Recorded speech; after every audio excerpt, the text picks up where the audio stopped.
يا أيتها النفس المطمئنة ارجعي إلى ربك راضية مرضية فادخلي في عبادي وادخلي جنتي. وقال رسول الله صلى الله عليه وسلم من أحيا سنتي فقد أحبني ومن أحبني كان معي في الجنة أو كما قال رسول الله صلى الله عليه وسلم. Hadirin mulakan Allah Subhanahu wa taala, tuan-tuan guru sekalian, bunda guru sekalian yang saya muliakan, yang saya hormati. Hadirin, seperti biasa kita bersyukur atas segala nikmat-nikmat Allah Subhanahu wa taala, yang dimana nikmatnya Allah ini adalah nikmat kebesaran, nikmat iman, nikmat yakin sempurna kepada pengenalan terhadap Allah Subhanahu wa taala dan kepada rasul-rasulnya. Maka berbahagialah orang-orang yang di muka bumi ini yang ditakdirkan oleh Allah Subhanahu wa taala untuk pulang sebelum waktunya. Ketika dia dikehendaki oleh Allah taala untuk pulang sebelum ajalnya tiba, maka orang-orang itu ialah orang yang disayangi, orang yang dicintai dan dijadikan oleh Allah Ta'ala ahlullah, keluarga-keluarga Allah Ta'ala. Maka keluarga-keluarga Allah di muka bumi ini sedikit, hanya golongan sedikit. Makanya guru kita Tuan Tasalamaka, Syekh Yusuf Al-Makassari Al-Bantani, beliau katakan bahwa derajat kaum di muka bumi ini ada 4 tingkatan. Ada itu kaum munafikin, ada kaum awam, kaum yang pada umumnya yang banyak sekali, ada kaum khusus dan ada kaum khususnya khusus. Maka daripada segala perjalanan kita ini, patutlah kita betul-betul bersyukur atas nikmat Allah Ta'ala. Makanya dijelaskan berulang-ulang kali di dalam suratul Rahman, wa bi ayyi ala'i rabbikuma tukazziban. Nikmat Tuhanmu mana yang kau dustakan? Diulang-ulang betul-betul. Nikmat penglihatan, nikmat pendengaran, nikmat perkataan, nikmat hidup, nikmat ilmu, nikmat kuasa, nikmat kehendak. Semua ini dipancarkan oleh Allah Ta'ala melalui rahasianya, sehingga rahasia itu memancarkan dayanya kepada jiwa kita, sehingga jiwa kita diberikan mata untuk melihat. Namun Allah Ta'ala maha melihat tanpa mata, sehingga Allah Ta'ala memberikan ruh kita dengan penglihatan pendengaran, yang dibuatlah dia pantulan pendengaran itu pada telinga kita. Tapi maha suci Allah Ta'ala daripada pendengarannya dengan telinga. Allah Ta'ala mendengar bukan dengan telinga. Allah Ta'ala maha berkalam bukan dengan huruf dan suara. Allah Ta'ala maha hidup bukan dengan bertempat. Allah Ta'ala maha berilmu, maha tahu tanpa otak, tanpa kepala. Allah Ta'ala maha kuasa tanpa sesuatu, badan dan sebagainya. Allah Ta'ala maha berkehendak tanpa menggunakan hati. Maka nikmat-nikmat ini yang patut kita syukuri. Sehingga banyaknya manusia-manusia yang pada umumnya tidak diberikan nikmat untuk mengenal hakikat daripada dirinya sendiri, sehingga mereka dilupakan Allah Ta'ala karena melupakan dirinya sendiri. Jadi tujuan kita ini bagaimana bukan untuk menjadi Tuhan, bukan untuk ingin mengaku Nabi, bukan untuk mengaku Rasul. Tapi tujuan kita ini adalah penghambaan, pengabdian kepada Allah dengan ma'rifatullah. Tanpa ma'rifatullah, penghambaan ubudiyah kita, amaliyah kita itu jelas tertolak. Minimal ma'rifat af'al, asma, sifat. Kalaupun ma'rifatuz zat itu adalah orang yang khususnya khusus, yang ditakdirkan, ditunjuk oleh Allah, dikehendaki oleh Allah Ta'ala di dalam menjalani tersebut. Maka dengan nikmat-nikmat yang ada ini semuliakan, maka kita semua bisa memandang daripada segala yang ada itu mazhar daripada perbuatan-perbuatan sifat Allah Ta'ala. Seperti sifat-sifat pada manusia yang melekat, sifat nisbi tadi, sifat majazi tadi, mazhar sifatnya. Ketika ada orang-orang yang tidak suka dengan kita, ataupun yang membuat hati kita itu gelisah, ataupun sesuatu yang membuat hati kita goncang, maka kita kembalikan kepada sifat jalalnya Allah. Adapun keadaan-keadaan dunia, suasana dan keadaan itu adalah majazi, adalah khayal, adalah bayangan. Tidak mungkin orang-orang yang ahli tauhid itu takut kepada bayangan. Ketika dia melintasi sebuah pulau, di tengah-tengah pulau itu ada bayangan pohon kelapa terpancar kepada laut. Namun tidak mungkin orang yang berakal sehat memutar balik kapalnya karena ada bayangan kelapa, ada bayangan pohon kelapa yang ternyata di dalam lautan itu, di atas permukaan laut. Oh, ini ada bayangan di depan, kita putar balik saja. Padahal bayangan kelapa, bukan batang kelapa yang sampai kepada lautan itu, bukan batang kelapa yang jatuh di laut tadi atau di sungai tadi, cuma bayangan saja. Maka begitulah juga dengan kehidupan kita ini. Orang-orang ahli muhakkikin, ahli tauhid, ahli tasawuf, ahli sufi, arif billah, atau orang-orang mukarrabin tidak terkesan dengan suasana dan keadaan. Karena di dalam hatinya diiktikadkan la nafi'a illallah, la mudarra illallah. Tidak ada yang mampu mendatangkan manfaat kecuali Allah. Tidak ada yang mampu mendatangkan mudarat kecuali Allah. Jadi manfaat dan mudarat itu Allah yang datangkan. Apapun itu. Makanya Rasulullah SAW berdoa, bermunajat. Apa munajat beliau? Ya Allah, hindarkanlah aku daripada keburukan yang engkau ciptakan. Jadi segala apa-apa yang ada di muka bumi ini, yang ada pada saat ini, semua adalah sifat-sifat jalalnya Allah, yang dimana hati kita itu tidak kuat untuk menerimanya. Tapi orang-orang yang hatinya sudah qalbun salim, hatinya yang sudah tenang, hatinya yang sudah tumaknina hudurul qalbi, hadir menghadap Allah Ta'ala hatinya tersebut, maka dia tidak terkesan dengan sifat jalalnya Allah. Semua ini adalah ujian-ujian yang dimana dunia itu darul imtihan, negerinya para ujian, negerinya ujian. Yang dimana ujian-ujian ini begitu semuanya, apa-apa yang kita lakukan itu adalah ujian. Kaya ujian, miskin ujian, sehat ujian, sakit ujian. Dan ujian-ujian ini dianggap oleh para ahli mahabbah adalah rahmat Allah. Adalah rahmat Allah Ta'ala. Apapun itu, meskipun dalam pandangan basyariah kita, dalam pandangan makhluk, itu tidak bagus, itu buruk, tapi di dalam keburukan itu pasti ada kebaikan. Pasti ada kebaikan. Di dalam kemudaratan pasti ada kemanfaatan. Dan semua sudah menjadi sunnatullah di dalam kunnya Allah Ta'ala. Allah Ta'ala itu berkun fayakun itu kapan? Sekarang? Atau sejak azali? Pertanyaannya, kapankah Allah Ta'ala itu kalam kun fayakunnya itu terjadi? Sekarang ataukah sejak azali? Tentunya orang-orang arif billah berpaham kunnya Allah Ta'ala itu sudah terjadi sejak azaliyah di dalam ilmu Allah Ta'ala. Jadi bukan besok ini Allah Ta'ala kun fayakun menciptakan kodok, besok menciptakan cacing, besok menciptakan ini, tidak. Hadirin semua, kunnya Allah Ta'ala ini sudah selesai di azaliyah, di dalam ilmunya.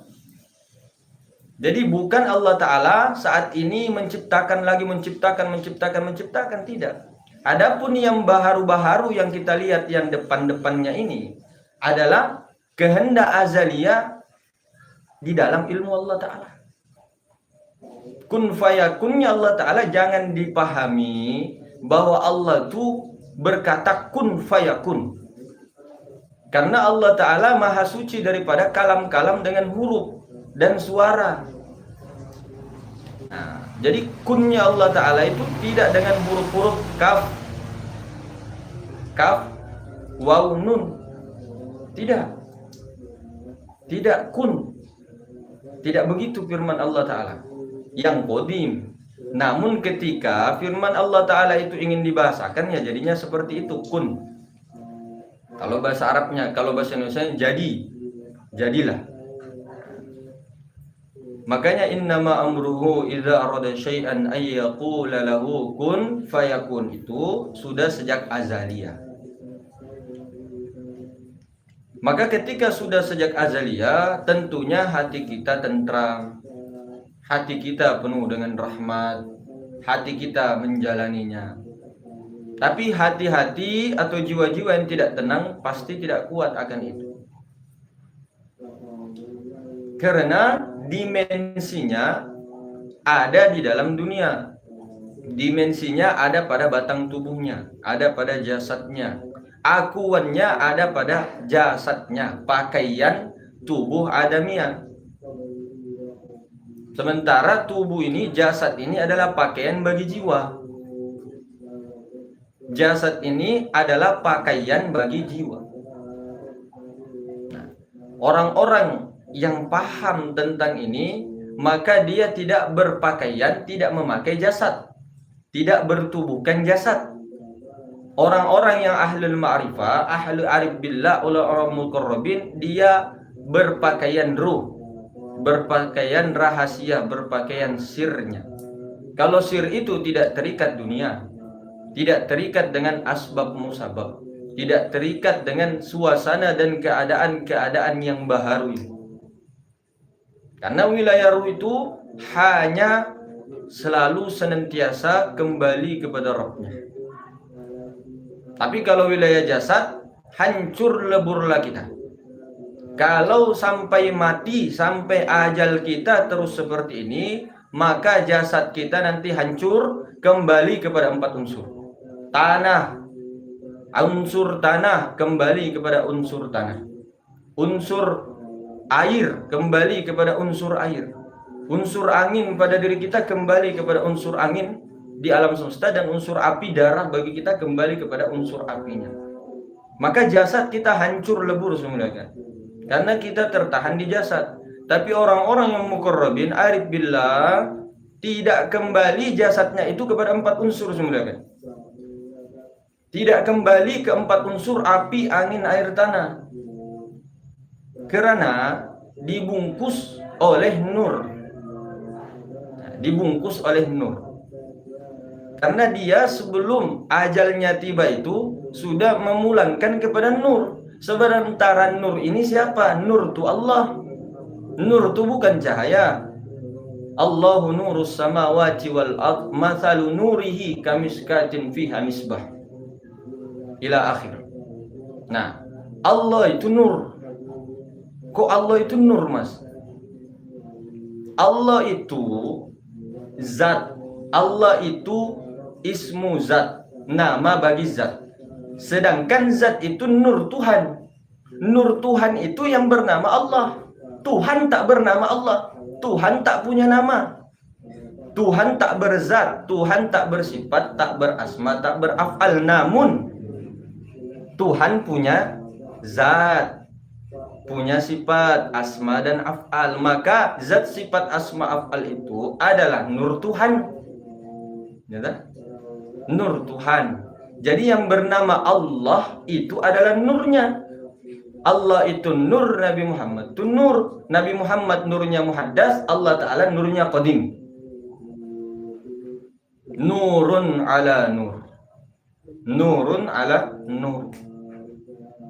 Nur diliputi nur, nur di dalam nur, saling meliputi satu sama lainnya, tidak bercampur, tidak ittihad, tidak memasuki hulul.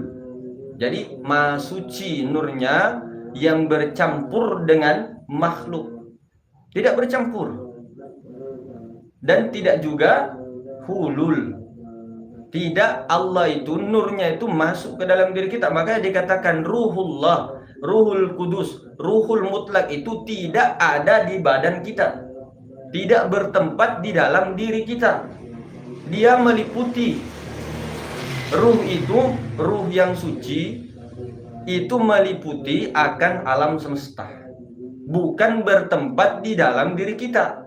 Namun kedudukannya, pintunya ada di dalam hati kita, di tempat kesucian, hati yang suci, hati yang bening. Kalau hati yang sanubari, oh tidak, karena hati sanubari ini adalah hati yang terbolak-balik, hati yang berubah-ubah. Makanya kalau kita mengkaji rasa itu ada rasa jasmani, ruhani, nurani, rabbani. Rasa jasmani itu apa? Rasa jasmani itu adalah rasa manis, pahit, asam, kecut, apalagi masam, apakah? Pokoknya rasa-rasa itu kan. Itu rasa jasmani. Nah, rasa ruhani itu adalah rasa perasaan-perasaan kita yang rindu, yang gelisah, yang sakit, yang mengantuk. Perasaan-perasaan begitu rasa ruhani. Rasa nurani adalah sifat ma'ani tadi yang kudro. Kudro itu rasa. Penglihatan itu rasa. Rasa. Pendengaran itu adalah rasa. Itu rasa nurani. Kalau rasa rabbani, rasa yang tidak bisa ditafsirkan lagi. Artinya rasa yang tidak ada rasa-rasa. Nah, itu. Jadi yang bernama Allah itu adalah zat, ismu zat, nama bagi zat Tuhan. Tuhan tak bernama, tapi nur Tuhan tidak lain daripada Tuhan itu sendiri, ya. Karena dirinya, zatnya. Kalau Tuhan kada kawa lagi dipandiri, tidak bisa lagi untuk diucap-ucapkan. Tidak ada kata, huruf maupun suara apapun yang bisa sampai kepada Tuhannya selain nur Tuhan. Maka ketika kita ingin menghadap kepada Tuhan, maka dengan nurnya. Nur itu bukan cahaya. Jangan mentang-mentang kita bisa bahasa Arab, nur itu cahaya, itu nuril. Nah, itu cahaya, tapi nur itu terang. Nur itu diartikan, dimaknakan asal kehidupan, sumber kehidupan, asal segala asya, sesuatu, asal kaun, asal sesuatu. Jadi kenapa Allah Ta'ala menamakan dirinya Allah? Karena Allah itu zat, sifat, asma, af'al. Tertuan di dalam Al-Quran Al-Hadid ayat 3, huwal awwalu zat, huwal akhiru sifat, huwal zahiru af'al, huwal batinu asma. Zahir, batin, awal, akhir. Nah, huwal awal itu bukan awal yang berawal. Allah tidak ada awalan. Tidak ada awalan. Kalau yang berawal itu Nur Muhammad. Kalau Allah itu tidak ada awalan. Allah itu tidak ada kesudahan akhiran. Makanya dari alif lam lam ha, dari zat sifat asma af'al Allah ini, itulah nurnya, itulah zatnya, itulah wajahnya, itulah wujudnya. Nur tu bukan Tuhan. Mana nur itu? Itulah yang kosong meliputi ini. Kosong ini bukan kosong tidak ada, tapi kosong dari sesuatu.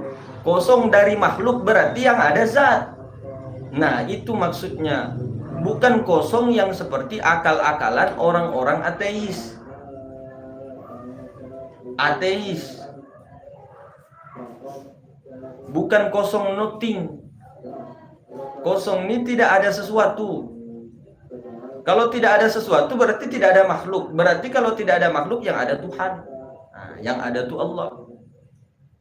Maka untuk sampai kepada Allah Ta'ala, pakailah nurnya dengan kesuciannya. Jangan kita ini menafikan daripada nurnya. Siapa yang mengenal nur Tuhan itu? Siapa yang paling dekat dengan nur Tuhan itu? Nur Tuhan itu kan nur ilahi. Nur ilahi mendohirkan Nur Muhammad, makhluk awal. Maka yang paling dekat daripada Nur Tuhan itu adalah Nur Muhammad, awwalu makhluk. Dan Nur Muhammad tercipta dari Nurullah.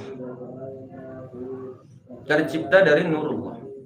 Bukan Tuhan menjadi nur ilahi, kemudian Nur ilahi menjadi Nur Muhammad, kemudian Nur Muhammad menjadi manusia. Bukan, itu namanya penjelmaan. Itu namanya sifat yang memujassimahkan Tuhan. Tuhan ketika memancarkan nurnya, tetaplah dia Tuhan. Nur ilahi itu terpancar kepada Nur Muhammad, tetap Nur ilahi ada. Bukan Nur ilahi menjadi Nur Muhammad. Ketika Nur Muhammad terpancar lagi dengan tetesan-tetesan ruhani, tetaplah Nur Muhammad ya Nur Muhammad. Bukan Nur Muhammad menjadi alam semesta. Tapi Nur Muhammad itu memancarkan pancarannya keringat-keringat ruhani, bahasa maknawiyahnya. Menjadilah 4 unsur: api, angin, air, tanah, alam semesta ngarangnya, namanya. Jadi sebenar-benarnya yang disembah itu adalah yang punya nur. Sebenar-benarnya yang diabdikan diri kita itu adalah yang punya zat, yang punya sifat, yang punya asma, yang punya af'al. Bukan menyembah zatnya, sifat, asma, dan af'al. Tapi jangan kita tidak melalui nurnya tadi, zat, sifat, asma, af'al. Itulah yang bernama Allah. Tuhan itu tak bernama, selalu diulangi. Jadi yang disembah yang punya nama. Itu. Nah, sebenarnya yang dilihat ini adalah hati. Hati dan amaliyah. Hati itu rasa. Rasa yang mana yang diterima Allah? Apakah rasa manis, pahit, asin, kecut? Ataukah rasa perasaan yang terbolak-balik, yang tadinya bilang yakin sama Allah, diuji sebentar, sementara Tuhannya hilang, membunuh Tuhannya sendiri? Apakah rasa itu? Tentu rasa yang dari dirinya sendiri, yaitu rahasia, rasa yang sejati, rasa yang tidak pernah melenceng daripada pandangan ilahi, rasa yang tidak pernah jauh dengan Tuhannya, rasa yang tidak pernah tidak hadir dalam keserihannya, rasa yang sejati, rasa yang mutlak, rasa yang tidak berubah-ubah. Nah, kalau rasa sanubari, itu berubah-ubah. Tadinya bilang beriman di pagi hari, sorenya kafir. Sorenya beriman, paginya kafir. Kafir itu dalam bahasa syariat orang-orang yang tak beriman kepada Allah dengan Rasulnya. Secara hakikat kita ini mengkafirkan diri kita tanpa sengaja. Tanpa sengaja. Kenapa? Kita ini menutup diri kita dengan kuasa Tuhan.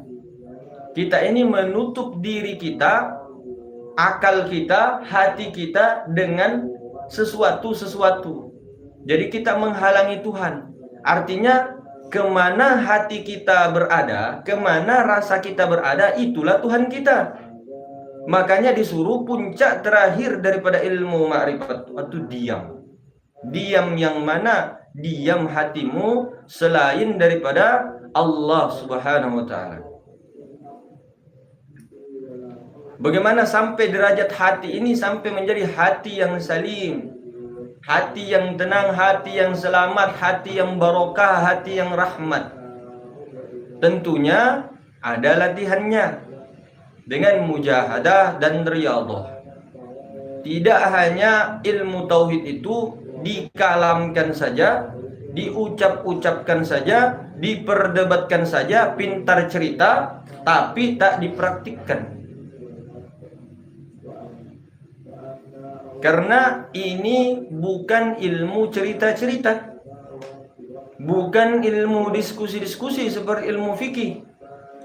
Kalau ilmu-ilmu diskusi-diskusi, ilmu-ilmu fikih, perdebatan wajar. Dan itu pun yang bisa berdiskusi adalah ahlinya. ahli fikih, mujtahid, imam mazhab, yang mujtahid yang ilmunya itu menguasai daripada beberapa fan ilmu 15. Karena kemerosotan asbab umat ini runtuh, semakin rusak, fasad hari demi hari, karena orang-orang itu membicarakan bukan dengan ahlinya. Dokter asli dengan dokter palsu. Kalau dokter asli sekolah kau 10 tahun baru disahkan di ijazah, dapat ijazah, di wisuda. Kalau kamu dokter palsu, maka kau bermodalkan internet, akalmu yang cerdas, ya. Kemudian kamu buka praktik sana sini. Tak ada ijazah pun ijazah palsu. Sehingga membawa kerusakan pada organ-organ tubuh manusia. Disandarkan kepada tauhid. Contoh, ada orang berobat kepada dokter palsu. Ketika orang itu berobat, pada saat mati orang yang diobati tadi, innalillahi wa inna ilaihi rajiun, ini semua sudah takdir Allah. Sudah sepantasnya memang orang ini mati, Pak. Sabar ya, Pak. Betul. Kalau kita berbicara tauhid, betul. Tapi karena asbab kelalaianmu, kegoflahanmu itu, kamu membunuh manusia. Perantara kamu. Asbab kelalaian dokter-dokter jiwa palsu, maka orang itu bukan tambah waras, tambah masuk kepada alam-alam kejiwaannya. Sementara dokter jiwa yang asli adalah menyadarkan orang-orang sakit jiwa itu keluar daripada jiwanya, alam kejiwaan yang dia lewati. Keluar daripada jiwanya itu masuk kepada alam ketuhanan. Karena alam ketuhanan itu tidak masuk alam sana sini, tapi meliputi seluruh martabat. Tidak perlu masuk alam jin, alam siluman, alam malakut. Itu semua kalau memang dimasukkan begitu, di situ ya sudah, nikmati, jangan terkesan hati kita dan perasaan kita itu, akal kita semua mau dicari-cari, mau dirasa-rasa, mau dicari-cari lagi apa maksudnya ini, Kalau untuk ibrah, pelajaran boleh. Tapi hati kita ini ketika tenggelam di dalam alam-alam seperti itu, maka kita ini terhijab lagi. Makanya ada fadzakir fa inna dzikra tanfa'ul mu'minin. Berilah peringatan karena peringatan itu bermanfaat bagi orang-orang yang yakin, orang-orang yang iman, orang-orang yang percaya kepada peringatan tersebut.